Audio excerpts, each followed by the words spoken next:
ओम गुरुर्ब्रह्मा गुरुर्विष्णु गुरुर्देवो महेश्वरा गुरु साक्षात् परब्रह्म तस्मै श्री गुरवे नमः। तस्मै श्री गुरवे नमः।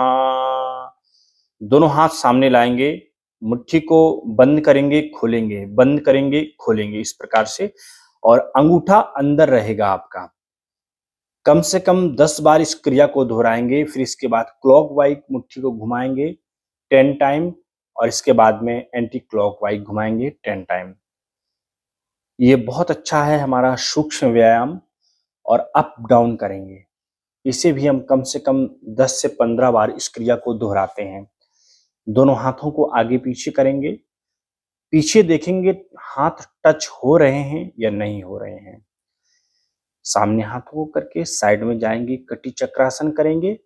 ये हमारी कमर के लिए बहुत अच्छा है, फ्लेक्सिबिलिटी बढ़ाता है। इस क्रिया को हम 10 से 15 बार दोहराएंगे। फिर दोनों हाथों को कमर में रख करके इस प्रकार से हम करेंगे। ये भी फ्लेक्सिबिलिटी बढ़ाने के लिए उत्तम क्रिया माना जाता है। इसके बाद हम दोनों हाथों को इस प्रकार से रख लेंगे। पैर के दूसरी तरफ के जो पिछला निचला वाला भाग है उसे हम देखने की कोशिश करते हैं और श्वास को नाक से छोड़ते रहते हैं। ये हमको ध्यान देना पड़ेगा कि श्वास हम कब ले रहे हैं, कब छोड़ रहे हैं। घुटनों की यदि बात करें तो घुटनों के लिए ये बहुत अच्छा एक्सरसाइज है। 1 2 3 4 ऐसे आप अप डाउन करेंगे।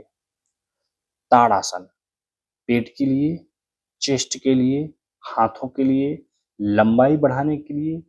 जिनको लंबाई बढ़ाना है उनको भी ताड़ासन जरूर करना चाहिए। पैरों में बैलेंस रहता है, पैरों का कंपन समाप्त होता है। ताड़ासन हमारी कब्ज जैसी समस्याएं भी नहीं होने देता है। बढ़ते हुए पेट के लिए भी बहुत अच्छा है ताड़ासन।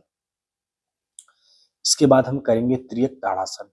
थोड़ा सा पैर में गैप रखेंगे ताकि बैलेंस बना रहे, और फिर हम दोनों तरफ की ओर करते हैं। जितना आप झुक सकते हैं झुकने की कोशिश करें। हाथों को इंटरलॉक रखेंगे, क्योंकि इंटरलॉक जब हाथ रहते हैं तो खिंचाव अधिक होता है। आप देखेंगे जब इंटरलॉक करेंगे खिंचाव अधिक रहेगा। दोनों पैरों में 3 फीट का गैप, इंटरलॉक, और फिर हम गतिमय तरीके से करते हैं। यह एक्सरसाइज कमर के आसपास जमी हुई चर्बी, कमर की फ्लेक्सिबिलिटी, पैरों का संतुलित बनाता है। और इसके बाद में पैर बिल्कुल सीधी होने चाहिए, बिल्कुल रख करके उसको करना है, टाइट करके। वृक्षासन पैरों का कंपन, एकाग्रता बढ़ाता है, पैरों का कंपन समाप्त करता है। और फिर ध्यान के लिए भी बहुत अच्छा है। आप इस प्रकार से खड़े होकर के एक चित्त आंखों को बंद करके ध्यानस्थ हो सकते हैं, उसके लिए भी बहुत अच्छा है। वृक्षासन कहते हैं हम इसे।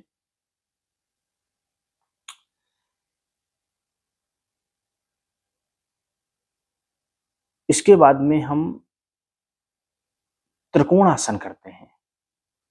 त्रिकोणासन 3 कोने बना लेते हैं, बिल्कुल पैर 3 फीट का गैप, हाथ बिल्कुल टाइट, आसमान की ओर देखने की कोशिश करते हैं, और फिर हम बिल्कुल बॉडी को अपनी टाइट रखते हैं। दोनों तरफ की ओर दोहराना है इस क्रिया को। पैर बिल्कुल हमारे टाइट रहने चाहिए, बॉडी को भी हम टाइट रखते हैं। इसके बाद में हम थोड़ा गतिमय तरीके से करेंगे। यह वजन को कम करने के लिए, कमर के पास में जमी हुई चर्बी के लिए, और हाथों के नीचे आर्म फैट जिसे हम कहते हैं उसको भी बहुत तेजी से कम करता है। पैरों में मजबूती, पैरों को वज्र के समान कठोर बनाता है, और पैरों में कंपन नहीं होने देता है।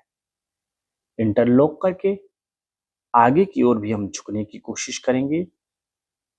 हिप्स के लिए, हिप्स के पास जॉइंट जो है हमारे, कमर और थाई इसके लिए बहुत अच्छा है। आगे की झुकने की कोशिश करेंगे, दोनों पैरों को हम पकड़ लेते हैं इस प्रकार से। हमारा प्रयास रहेगा कि बॉडी बिल्कुल टाइट और श्वास को नाक से छोड़ना है, नाक से ही लेना है। हिप्स के लिए, थाई के लिए यह एक्सरसाइज बहुत जबरदस्त माना जाता है। 2 से 2.5 फीट का गैप रखते हैं, दोनों हाथों को इस प्रकार से रखते हैं। दूसरा इसका प्रकार ये है कि हम उसको हाथ को छोड़ भी सकते हैं बार बार और जा भी सकते हैं। ये बहुत अच्छा है हमारे हिप्स के लिए और थाई फैट के लिए। बहुत से लोगों का थाई टच रहता है, चलने में दिक्कत होती है, तो उनको ये जरूर करना चाहिए। और जो कमर में ज्यादा फैट है, कमर लटकी है, उनको यह एक्सरसाइज जरूर करना चाहिए। यह एक्सरसाइज हमारे बढ़ती हुई कमर का फैट और कमर के ऊपर आर्म है या चेस्ट के पास भी बहुत ज्यादा लटक जाती चर्बी, उनके लिए भी यह जरूर करें। इसके बाद है नटराज आसन। भगवान शिव का नाम है नटराज।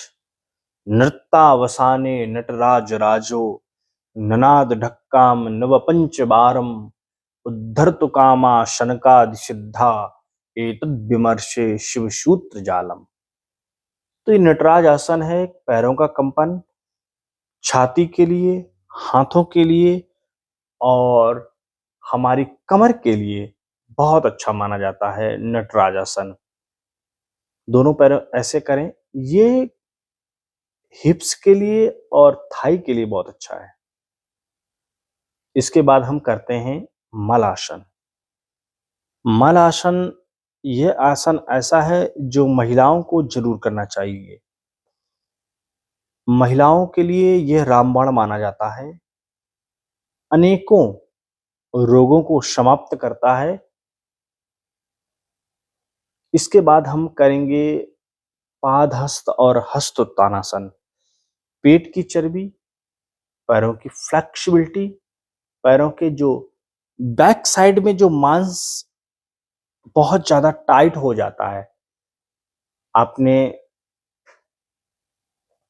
बहुत से लोगों का कमेंट्स ऐसा आए कि हमारे थाई के पास जो फैट हो जाता है, बहुत से ज्यादा चर्बी जम जाती है, उसके लिए क्या करें। तो श्वास को नाक से छोड़ करके नीचे की ओर जाते हैं हम, तो पीछे साइड में खिंचाव होता है, और जब श्वास को लेके जाते हैं तो पेट में हमारे खिंचाव होता है।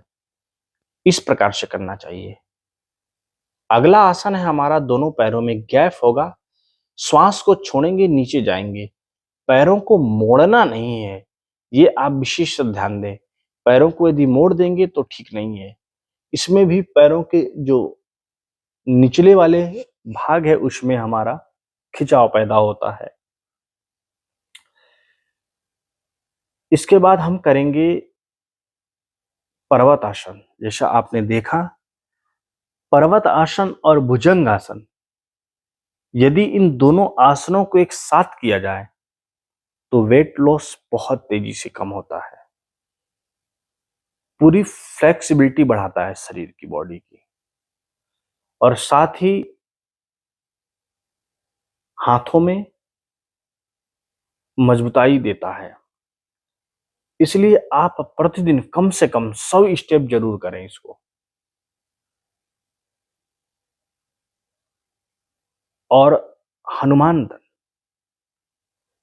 हनुमान दंड भी बहुत अच्छा है शरीर के लिए। हमारे शरीर को वज्र के समान कठोर बनाता है, मजबूत बनाता है, और अनेक रोगों से हमें दूर करता है, रोगों से छुटकारा दिलाता है हनुमान दंड। बजरंग बली के समान शरीर कठोर बनता है, वज्र के समान। इसके बाद है उष्ट्रासन। उष्ट्र आसन हमारी कमर के लिए, छाती के लिए, हाथों के लिए, पेट के लिए और गर्दन के पास जो मांस लटक जाता है उसके लिए भी बहुत अच्छा है। थायराइड के लिए भी उष्ट्रासन बहुत ज्यादा अच्छा माना जाता है। इसको कम से कम हम 7 से 10 स्टेप दोहराते हैं। जैसे हम गए हैं उसी तरह से वापस भी आना है, जैसा आप देख रहे हैं। जो नहीं टच कर पाएंगे पैर को, वो धीरे धीरे कोशिश करेंगे। विश्राम के लिए आप शशांक आसन में आ जाइए, बाल आसन में आ जाइए, थोड़ी देर रिलैक्स करेंगे, क्योंकि बैक साइड में हमने उष्ट्रासन किया है, तो आगे की ओर हम जा करके उसे हम रिलैक्स दे देते हैं शशांक आसन में। इसके बाद में थोड़ा सा एक्सरसाइज करते हैं जो हमारे पेट को बहुत तेजी के साथ कम करता है। 3 आसन है, तीनों आसनों को एक साथ में करते हैं। पर्वतासन, पर्वतासन के बाद ऊर्ध्व एक पदासन, इसके बाद में अंजनी आसन। ये तीनों आसन ऐसे हैं जो फैट को बहुत तेजी के साथ कम करते हैं और साथ ही फ्लेक्सिबिलिटी को बढ़ाते भी हैं। चेस्ट के लिए, पेट के लिए, कमर के लिए बहुत अच्छे हैं। सूर्य नमस्कार के हम कम से कम 5 से 10 स्टेप कर लेते हैं, और भी यदि आप ज्यादा करना चाहें 10 से 20, 50, 100, जितनी आपकी कैपेसिटी हो उतना करें। सूर्य नमस्कार हमारे पूरे शरीर को मूव अप करता है, फ्लेक्सिबिलिटी बढ़ाता है, सैकड़ों रोगों से लड़ने की क्षमता सूर्य नमस्कार में है। सूर्य नमस्कार हमें ओजस्वी, तेजस्वी और बलवान बनाता है। सूर्य के समान शरीर कांतिवान बनता है, चमकने लगता है और चेहरे में भी ग्लो आता है। सूर्य नमस्कार के 12 मंत्र हैं और सूर्य नमस्कार के 12 स्टेप भी हैं, प्रकार भी हैं। इसलिए आप प्रतिदिन सूर्य नमस्कार का अभ्यास जरूर करें। इसके बाद में हम थोड़ा बैठ जाते हैं, रिलैक्स कर लेते हैं, कपालभाति प्राणायाम करते हैं। पेट से कपालभाति प्राणायाम करते हैं। श्वास को नाक के द्वारा बाहर छोड़ना है हमको, नासिका छिद्र से पेट को अंदर दबाना है और नासिका छिद्र से बाहर फेंकना है। अगला हमारा प्राणायाम है अनुलोम विलोम प्राणायाम। यह प्राणायाम बाई नासिका से हम प्रारंभ करते हैं। श्वास लेते हैं, दाहिने से छोड़ देते हैं, फिर दाहिने से लेते हैं, बाएं से छोड़ देते हैं, फिर बाएं से लेते हैं, दाहिने नाक से छोड़ देते हैं। यह प्राणायाम चेस्ट के द्वारा, छाती के द्वारा करते हैं। अगला है हमारा भ्रामरी प्राणायाम। भंवरे के समान गुंजायमान करना,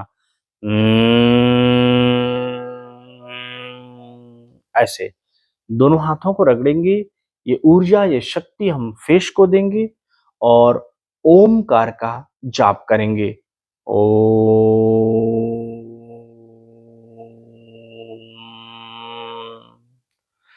इसके बाद में हम ध्यान की ओर आगे बढ़ेंगे। दोनों हाथों को ज्ञान मुद्रा बना करके रख लेंगे और बिल्कुल दोनों आईब्रो के बीच में ध्यान रखते हैं, लगाते हैं और फिर हम बिल्कुल एकाग्र हो जाते हैं। हमारी श्वास सामान्य रहेगी और बिल्कुल हम एकाग्र चित्त बैठे रहेंगे। गुरु मंत्र का जाप कर लेंगे, गायत्री मंत्र का जाप कर लेंगे। गायत्री मंत्र जपने के बाद हम महामृत्युंजय भी जप सकते हैं और फिर हम ध्यान की ओर आकर्षित हो जाएंगे, समाधि में चले जाएंगे।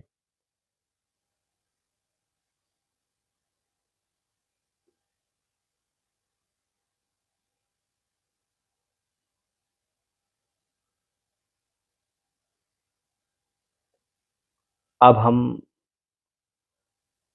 नेत्रों को खोलने के बाद रबिंग नील्स पोज करेंगे, फिश योगा करेंगे। ऊपर मुंह खोलेंगे, बंद करेंगे, मुंह खोलेंगे, बंद करेंगे और सामने आकर के गालों को बंद करना है, खोलना है, गालों को बंद करना, खोलना है। ये फेस योगा है, फेस के लिए बहुत जबरदस्त है। रबिंग नील्स पोज बालों के लिए अच्छा माना जाता है। और इसके बाद में हम इसको करने के बाद गर्दन के नीचे की ओर मालिश करेंगे। ये थायराइड पॉइंट हमारा रहता है। डबल चिन जिसको हो जाते हैं उसके लिए बहुत अच्छा है, थोड़ा ऑयल लेकर के करेंगे तो और भी अच्छा माना जाता है। प्रतिदिन ऐसे ही करें और हमसे जुड़े रहें। हरिओम तत्सत।